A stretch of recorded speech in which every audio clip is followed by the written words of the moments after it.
Hi, welcome to this edition of the Beacon Hill Report. I'm Jim Marshall of the New Bedford Cable Network, and in for his turn, his rotation, State Representative Chris Markey, 9th Bristol District. Good to see you again. Nice to see you too, Jim. Busy time of the year right now for you guys. It's the end of the year as we come up upon it, but still lots of things having to be done, and obviously we're still dealing with the pandemic, and just it's been an incredible year. I know you've been in here a couple of times since the COVID started, so 9 months is unbelievable. Well, it is unique up there because typically we're not in session during this time every other year, but because of COVID and because of the late budget work that we just finished a few weeks ago, we're still in session.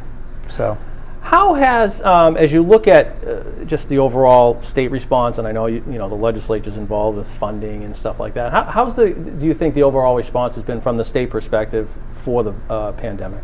I think the governor has done a tremendous job. I think he's the best governor the country has. There is no pretense about him. He has had to deal with incredible circumstances and is trying to find a balanced approach. There are the people who want everything open and their businesses open and all of that, and I think he truly understands that. And then there's people on the other side who are saying, close down everything, just wait, give relief, keep on giving relief. And he's trying to balance that out. And he's doing that by listening to the experts. But even if you watch his press conferences, it's not a showman. He's just doing his job every day. And he leaves that Gardner Auditorium at the State House and goes back and does his work. It's really, really impressive to have a governor who's really a leader. There are other ones who are doing a great job. Maybe they're more showmanship.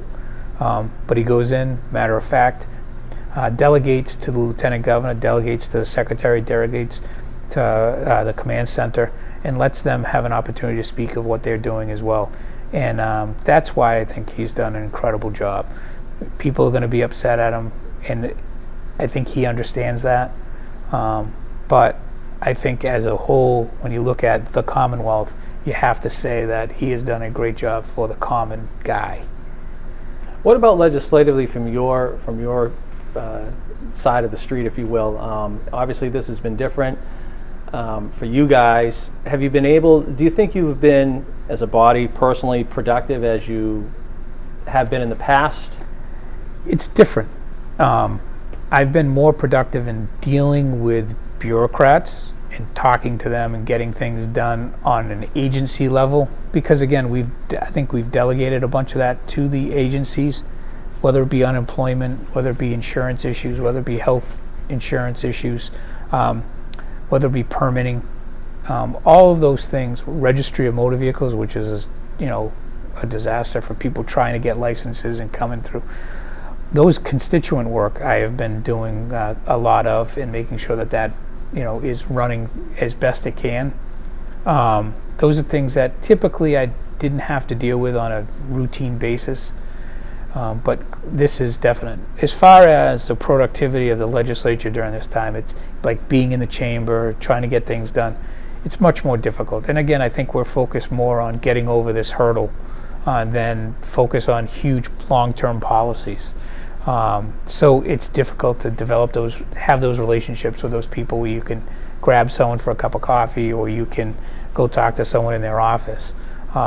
It's a little bit different in that respect.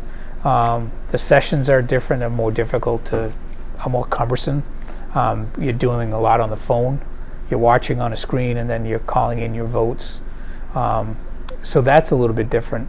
But it's caused us to think about, I think, one is being more efficient, and also I think it's an indication that we need to have better technology at the State House. I think we have some great technology throughout the Commonwealth in the government, but the way we run the House, I think we need to go to the next level and figure that out as well. Your colleagues the past couple of months, Chris Hendricks, Tony Cabral, said the same thing, in that, especially Chris was saying as a new guy, he's like, those relationships with your fellow colleagues, they're not happening, at least as he's saying it. So, if you want to get legislation, or if you're looking to do something, it's harder to get it done because you just don't have that, well, I guess, like you said, a cup of coffee or just walking down the hall. Yes, it's the same for businessmen, right? I mean, you jump on a plane to go visit a client, customer, talk to them, have dinner with them, talk to them about whatever it is that you're selling or you're developing for them, and you can't do that as much anymore. And that it's the same, it spills over to the government as well. As obviously the vaccines are coming out, the state receiving their first shipment this week. I mean, the plan, I know you guys don't have much impact on the plan, but it's people seem to be in agreement with what the who's getting it first and just the plan in general. Yes, in fact, one of the things I've developed is probably a better relationship with the hospital and figuring out what's going on there and making sure testing is occurring. And I spoke with them this morning, and the idea of, I think there's 1,900 vaccines available for employees of the hospital. That's important. Make sure that the nurses in the emergency room, the docs in the emergency room, and then the people who care for the pulmonary expert therapists and all of that those people are getting the vaccine as quick as possible. I can wait. As much as I've been living the COVID life, right? I mean, I got my mask. I got just keeping my bubble as small as possible. Right. Which is difficult with the size of your family as well. So. Yeah, but we're all even that we're pretty good. We just talk outside. We rarely have I gone into my sister's home or my brother's home. In fact, I don't think I've been in my brother's home. But we've hung out quite a bit. In my sister's home, maybe 2 or 3 times. You talked about the budget. Obviously, it's passed. $45.9 billion. Certainly a lot of. You had to wait. I guess you're still waiting, in a sense, to see what the federal government's going to do. And you are. I mean, I think the last time you were in here, you were talking about the rainy day fund, and you are going to use some of the rainy day fund. Just your overall assessment, I guess, of what passed. Yeah, I think you would have to find an oddball to have to complain about the budget under these circumstances. I mean, there are things that we wish we could do more and all of that, but when you look at the timing of how we did it and the patience that we had when we did it and the discipline we had, I think that's what people who are taxpayers want us to do, is to be thoughtful and deliberate on those situations. This is clearly a rainy year, not a rainy day. And I think that going into the rainy day reserve is really important, and then we needed to do that to try to keep, again, that balance. Again, advocates will say we should raise taxes, and there's other ones who say don't do anything. And the budget didn't raise taxes. No, it didn't. But it didn't. But we don't work for advocates. We work for the people, and that's one of the things that I think lately in our world in politics is politicians are more worried about advocates than they are people. And when you talk to the normal person, what their concerns are, you want to make sure that they reach their potential. I always say that. What's my job is to try to make sure people can reach their potential, and the government not get in their way, but allow them to push them up. And I think that's what this budget does. It balances all of that out, tries to keep businesses going as best they can without hurting them in a tax way, and then also still keeping trying to do our best with housing and how that works, and trying to make sure people aren't getting evicted, providing money for that. In fact, one of the things that I did was I got an amendment for $75,000 for the Project Bridge, which is part of UMass Law School, in which monies will be dedicated towards representing tenants in housing court. At the end of the year, with that, speaking of housing, I know there's a lot of deadlines coming up when we hit January and early January. What's it look like right now for those tenants, for those landlords, and what have you? Well, that's again, that's that balance, right? You got landlords who rely on the rent coming in so that they can pay a mortgage, so that they can keep the house going, and trying to make sure that they get the rent. But then you have the working class gentleman or woman with a family of 2 or 3 trying to feed them and then live in a home. It becomes, you try to balance out both those things. I think the time frames are that, as long as you are seeking help, and it takes an effort, and that's why one of the things is trying to get the law students in the Project Bridge of our younger lawyers to help out, to help them apply for the assistance, and as long as you're getting the assistance or trying to get the assistance that you need to keep yourselves in those homes, you're going to get the help you need. If you're going to try to use it as an excuse, I think there's options for landlords to be able to evict people. But you got to make an effort, and everybody's making an effort now. Are you concerned that you're using too much of the rainy day fund? I mean, I know obviously, as you said, it's raining, but I think you had said the last time you were in here, I mean, next year's budget's going to be tougher than this year's budget. That's one of the things I was actually reading while I was waiting for you, is I think the projections are that it will be anywhere between a 5 and 6.6 increase in tax revenues compared to this year. So it might not be as bad as what everyone is expecting. The thing that really matters is what happens over the next basically 90 to 180 days. And in that frame, how we do from restaurants and sales tax, and I think that will then flourish if everything goes well. And as I've said before, I think really things don't really get back to normal until 2022, like a year from now. Yeah. Is really when it starts. I don't know. I think kids will be back in school full time in September of next year. I think sports will come back. I just don't know if we'll have crowded stadiums until really 2022. It's interesting. You don't really think of how much like the hospitality industry matters, especially in this state when it's such a tourist area, until it's not there, and the revenues that have been lost, not just for businesses but for the state as well. Yeah, it's crazy. I mean, I think it's making everyone change, at least for maybe from March until next December, a year from now, how they deal with everything from weddings to. I mean, we have my kids' high school fall sports banquet was supposed to be Sunday night. Didn't have that because they can't put everyone together. Right. So those types of things that will change in the way we do things. I'm just grateful, the kids did get to play sports this fall, which was great to see. It doesn't pertain specifically to the budget, but you look at the MBTA, and they've already talked about service cuts. They already implemented service cuts. On the one hand, does that impact what you guys have done as far as the New Bedford route, and how long is that going to last?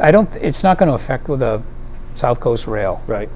Because that's all coming from a capital budget, and it's focused on, and the development's already occurring. And we get weekly updates, sometimes twice a week, as to what's going on at the intersections that they're working on and developing, which is great.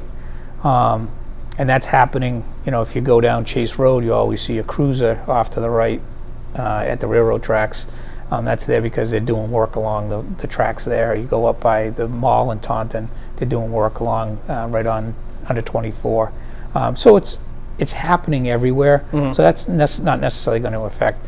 The reality is you can't fund the MBTA and have no one on the bus. Right. Or one or two people, and it's not fair necessarily to the people living in the urban areas to make it that convenient. But the reality is they need to make these cuts so that when the economy opens back up, they're ready and prepared to deal with it. Even now, a few times that I've gone into Boston, the traffic is still not great, and you'd think it would be considering that they've cut down all these people, but now people don't trust the T because they don't want to get on a crowded train or do anything like that, and then you're dealing with tons of people in one car, right? One person in one car, and it's just filling up just as much as it was before. Yeah, I was thinking of Lakeville too. I don't know how many people are taking the Lakeville stop all the way up to Boston anymore either. I don't know. I know I've picked up my kids a few times from coming back from school. So, but it's just a lot of people rely on it. That's all. That. We're talking with State Representative Chris Markey here on the Beacon Hill Report. One of the things in the state budget which drew a lot of controversy was the abortion access portion of it, which the governor sent back to the legislature. There were a couple of things, I guess, a couple of major issues. One being the age, and the other being the week's condition of a mother. Do you think it's something that will be resolved before the session ends? I assume it would be. It did pass, I think, with a veto proof with the numbers, I believe. Yep. Yeah. So whatever he did, they could change. I agree with the governor on it. And it calls for 16 and 17-year-olds. He wants parental consent. The law is right now that at 18 you can have an abortion without any parental consent.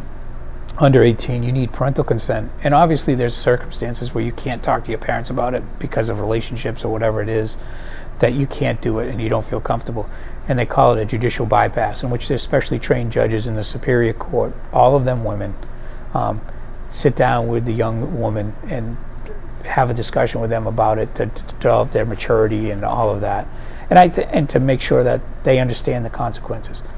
In my mind, I think that's very appropriate. I don't think, there's a lot of things that we don't allow people to do under the age of 18. One is as simple as to waive your Miranda rights. If the police are interrogating a juvenile, they have to provide a meaningful opportunity for an interested adult to speak with the child before a police officer speaks with them and questions them. I don't think that this is that much of an inconvenience to that. They're both fundamental constitutional rights. We don't let, I don't believe we let kids under 18 acquire firearms. You have to be over 18 to have a license. Vote. You can't vote. Those are all fundamental rights that we have. And I think that having it up to the age of 18 is a reasonable restriction on it. I don't think any court would say that it's an unreasonable restriction. And so that's how I feel about the age issue. And the other one is the 24 weeks condition of the anomalies. Right. Yep. And there's needs to, right now it's, I think the language is quite vague. I think there's specific language that is appropriate that we have currently. I gotta be honest, I didn't fully understand what the issue was with that one. Well, the language is a little bit odd, and I think that it's very technical, but essentially I think my reading of it is you're leaving it to the best medical opinion of a doctor. Of that individual doctor. Right. So if it would be difficult to have an objective standard with that. I don't think the courts can come in and say, well, the legislature meant an objective standard as to what is the best medical judgment. Yeah. If it's the individual, you're really making it legal to have an abortion at a later, because a judge can always have a doctor can always have the defense of, it was in my best medical judgment at that particular time, right, as opposed to a reasonable doctor in the similar circumstances, which I think is more palpable for people to understand and courts to understand and everybody else to understand. The other part about it is the degree of which the mother's health is at risk. Right. That's another issue that, again, I think there needs to be more detail as to what that is, and I think the governor attempts to do that. But I do think that the law that we have now, it's codified. We don't have it illegal. If the Supreme Court said, flipped Roe v. Wade, we would still have the same positions that we have now. Right. So I don't think there was an urgency to do it. I don't think there was an urgency to put it into the budget. But I understand the politics. I was curious that it was actually part of the budget process. Well, it was clearly a political statement as well as a policy change. Right. The one last question about the budget for you, and I don't know if there's much you can say, but was there anything in the budget that you were able, and obviously this is a difficult year, able to get district well, the law school, yep. I got that, which I think is important. I'm always a supporter of the buy local, which I've been the sponsor of for years. And then it was a freshman legislator who I wanted to make sure got some credit for something, and I asked her to take over from Western Mass. She did a great job with it and got that. So there's money there, those things that I think affect the area. I wasn't looking for anything extra, any bells and whistles, right, because I didn't think it was appropriate under the circumstances. One of the other issues that really is drawing a lot of attention up there, and we talked about it the last time, is the police reform bill. And I know the governor vetoed it. The legislature didn't have a veto-proof margin. The House didn't. I think the Senate barely did, if I'm not mistaken. But when I looked at the governor's veto, when I read, it seems that really there's two big issues about that he has a problem with. First of all, overall, because the last time you hear there really wasn't the bill. What is your assessment of the bill as it stands right now, before a veto or whatever? So I voted against it both times, one at the beginning and then also the conference committee. And I have a problem with the lack of law enforcement involvement in setting the standards and approving the standards for how police officers should. So that's the commission part of it that he's talking about. So the idea, and I got a call from a farmer friend of mine who was complaining about my no vote, and I said, well, do you think farmers should be regulated by non-farmers? And he goes, absolutely not. I said, so why should police be by people who don't know law enforcement? Now, the idea is oh, well, we're going to have people who have knowledge of it, professors in academia, and then advocates. The problem with that is they all have an agenda too. So if you have a balance of everything and a more representative of that, I think it's a better commission. The commission right now, as I understand it, there's 6 non-civilians, I guess you could say it, but they're different civilians, and there's 3 law enforcement. But they have to approve they have to decertify certified police officers. They have to, I believe they have to approve all of the police training from the police training, and they removed that from the Executive Office of Public Safety, which I think that's what they're there for. I mean, that's one of the reasons to have an Executive Office of Public Safety is to make sure that their training is appropriate and all of that, and they're the experts. Are there influences now that I think that I hope that they listen to and that we can encourage them to listen to, like the stranglehold, which is a good thing. Again, the whole bill is not bad. I mean, there's a lot of really good stuff in it. But I just felt strongly that wouldn't be the right thing to do.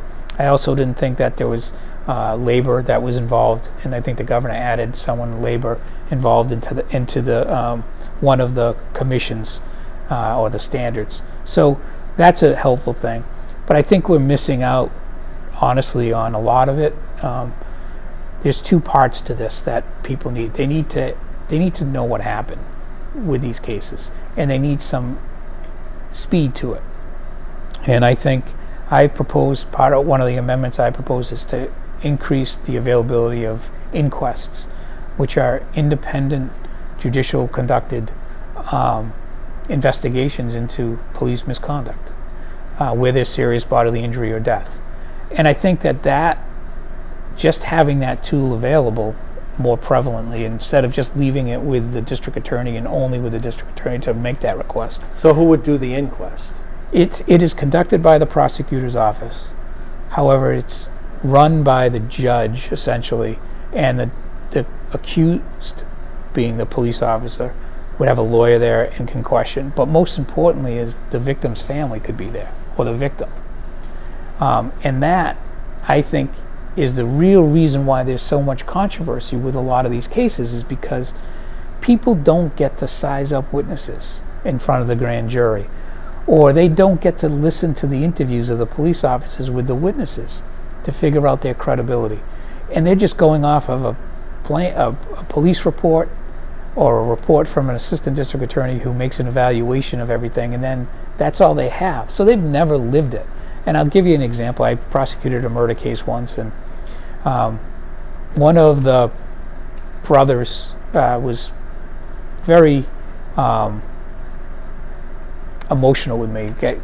Wants this guy to go to jail forever. First, he watched the trial and he realized that there were issues with the case. And while the jury was out, he says, "I hope this guy only gets a second." And that experience of being in the courtroom, getting to see everything, understanding the law, and doing that, allowed him to appreciate that. The same thing can be said for police officers. Like, they don't want to live through that. They don't want to have to go through that. So their conduct, that's the incentive to create better conduct by police as well, because the consequences could be more public. Is the commission a good thing, or just the body or something like that? Is that a good thing, or?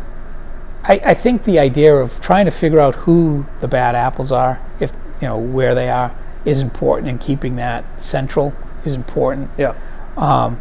But I don't know necessarily if we need to create a whole bureaucracy again of that. The problem is that it's the people you put in the positions, right?